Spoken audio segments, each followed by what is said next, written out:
Hi, welcome to the channel. If you follow my videos to date, you'll know that whenever I go to a tournament to build a list, I like to make it silly and include lots of big things. Well, now it's time for a meme guard list, and I plan to take my Krieg with one or more Beyblades and their variants. But are they competitive? Which ones are best? And how has the balanced data slate changed that? We actually have 9 Beyblade variants, and there are an additional 4 Titanic tanks in the Macarius range.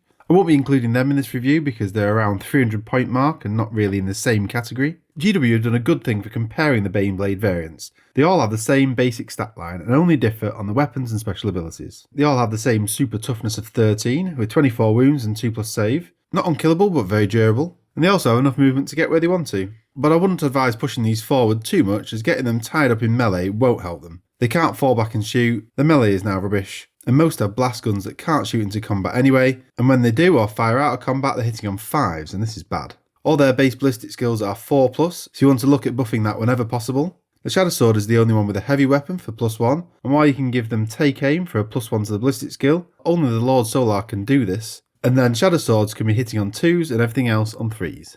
Now to the rest of the common stuff between them. You want bolters, not flamers, as you want them at the back shooting, not getting stuck in. But then each variety can take 4 las cannons, and why wouldn't you? It's included in the price. With the price change, it's interesting that they are now all under 500 points, so you can put one in strategic reserves if you wanted.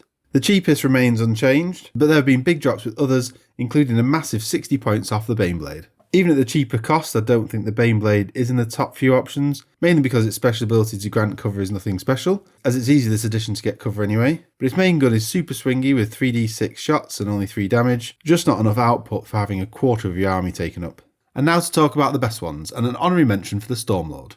So many shots, real anti-infantry beast, although this is the addition of high toughness vehicles, competitive lists are taking a lot of infantry, a firing deck of 24 and a transport capacity of 40, and it has a special ability where infantry can get back in at the end of your opponent's movement phase, which is nice, but pushing it forward to use that ability might be getting in range of melee. All those shots and the firing deck will be buffed from a single take aim order given to it, and that's a couple of squads shooting out and a lot of special weapons. It could create a really fun list type of swarming the board with infantry, and it can shoot into combat with all its weapons only at -1. Third place for me is the iconic Shadow Sword. One of the cheapest and certainly the most scary vehicle and monster killer. It can be buffed to hitting on 2s and should be wounding on 2s as well. Critical wounds also become devastating wounds against monsters and vehicles, and at 12 damage that's a lot. The Volcano Cannon is also -5 AP, so hitting invuns or just going straight through. Only D3+1 shots, and while it has blast you're unlikely to use that, as it will be going into vehicles and monsters. It's very specialised and perhaps too specialised. Because it's cheap and a lot of damage output, it would be fun to play. First and second place are actually so close it's really hard to pick, especially because they're very similar. In second place then, but only just, is the Storm Sword. Although down 25 points, it's still the most expensive at 495. Its siege cannon has more reliable shot output with D6+6 and blast, and ignoring cover with -4 AP, its strength 16 damage D6+2 will be good against anything. A real all-round killer which is great for 10th edition, swingy damage and its high cost is its only downside, but it also has a party piece. When it shoots a unit, then that and anything within 3 inches can get splash damage on a 5+, a potential there of dealing D3 morsel wounds to anything within its blast radius. Early on in the game that will play more of a part as things are more bunched up, and even though it's 55 points more than the Shadow Sword, it does have a more reliable shot number and has a general more all-round purpose. And now for first place, the Bane Sword.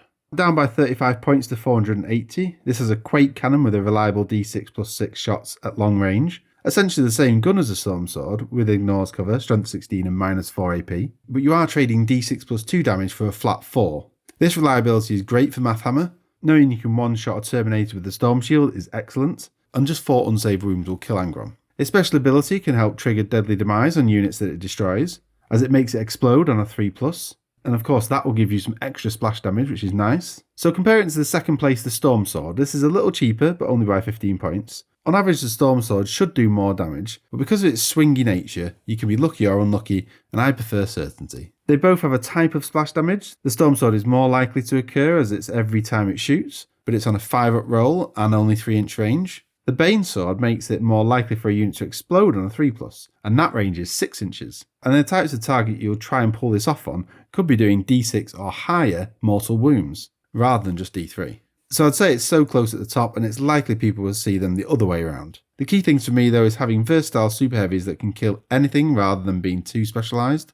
I'd be certainly happy taking any 2 of the top 3 in a silly list.